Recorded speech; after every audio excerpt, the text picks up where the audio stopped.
நல்ல நண்பன்.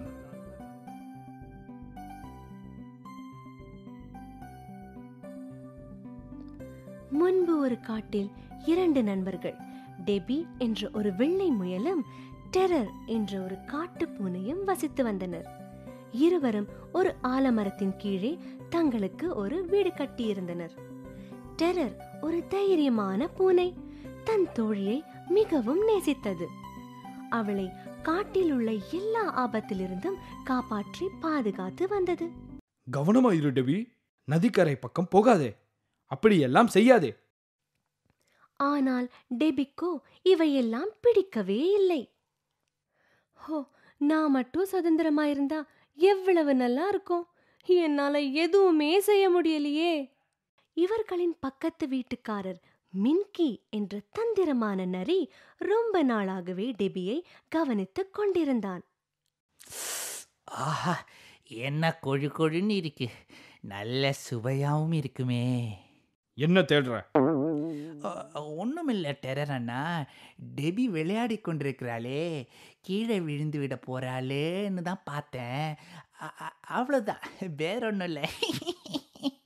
டெபி, என்ன மகிழ்ச்சியாக இருக்கிறாயே? மகிழ்ச்சியா? எனக்கா? அது எனக்கு கிடைக்கவே கிடைக்காது. ஏன், என்னாச்சு? எனக்கு இந்த காட்டுல சுதந்திரமே இல்லை. என்ன சுதந்திரம் இல்லையா? யார் சொன்னது? இந்த டெரர் என்னை எப்போதும் இங்கே போகாதே, அதை செய்யாதேன்னு சொல்லிக்கிட்டே இருக்கான். மின்கிக்கு இப்பொழுது எல்லாம் தெளிவாக புரிந்துவிட்டது. உடனே டெபியுடன் நெருங்கிய நண்பனாக மாற திட்டம் போட்டான். அப்படியா சங்கதி? டெபி கண்ணா, நாம எல்லாரும் சுதந்திரவாதிகள் தான். இந்த காடு ஒரு அழகிய இடம். ஓடும் நதிகள், பாடும் பறவைகள், அப்புறம் என்ன போன்ற நல்ல நண்பர்கள். சரி, நீ ஏன் டெரரை பிரிஞ்சு தனியா வாழக்கூடாது? என்ன, அதெல்லாம் முடியாது. சரி சரி, எனக்கு புரியுது, கவலைப்படாத. இப்படியே மின்கி டெபி நெருங்கிய நண்பனாக மாறிவிட்டான். ஒரு நாள் டெபியும் மின்கியும் விளையாடி கொண்டிருந்தனர்.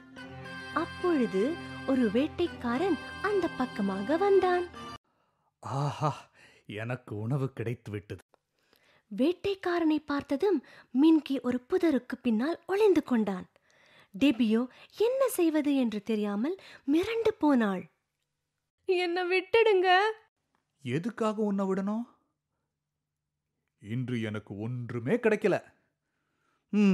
சரி, உன்னை விட்டுவிட்டா எனக்கு என்ன தருவ? டெபி சிறிது நேரம் யோசித்தாள். ஒரு திட்டம் தோன்றியது. ஒரு காட்டுப்பூனையை தந்தா? காட்டுப்பூனையா? மிகவும் அரிதானதாச்சே. வித்தா நல்ல பணம் கிடைக்குமே. சரி, ஆனா பூனை மட்டும் கிடைக்கல, நீ தப்பிக்க முடியாது. டெபி வேட்டைக்காரனை தன் வீட்டிற்கு அழைத்து சென்றது. அங்கு டெரர் தூங்கிக் கொண்டிருந்தான். அதோ அந்த பூனை. வேட்டைக்காரன் தன் வலையை விரித்து டெரரை பிடித்தான். டெரர் உதவிக்கு அலறியது. ஆனால் டெபியும் மின்கியும் உதவவில்லை. சுதந்திரம், எனக்கு சுதந்திரம், யாரும் தடுக்க முடியாது. திடீரென்று மின்கி டெபி மீது பாய்ந்தான். என்ன பயமுறுத்தி விட்டாய மின்கி. நீ தான் இன்று என் உணவு டெபி கண்ணா. ஆனா ஆனா நான் உன் தோழி. தோழியா? இந்த சந்தர்ப்பத்திற்காகத்தான் நான் காத்து கொண்டிருந்தேன். இந்நாள் வரை டெரர் உன்னை பாதுகாத்து கொண்டு வந்தான். நான் உன்னை தொட்டிருந்தால் கூட என்னை கொன்னு போட்டிருப்பான். ஆனா இப்பொழுதுதான் நீ சுதந்திரமாக இருக்கிறாயே டெபி. டெபி தன் தவறை உணர்ந்தாள். ஆனால் அதற்குள் மின்கி அவள் மீது பாய்ந்து கொன்றது. பிறர்க்கின்னா முற்பகல் செய்யின், தமக்கின்னா பிற்பகல் தாமே வரும்.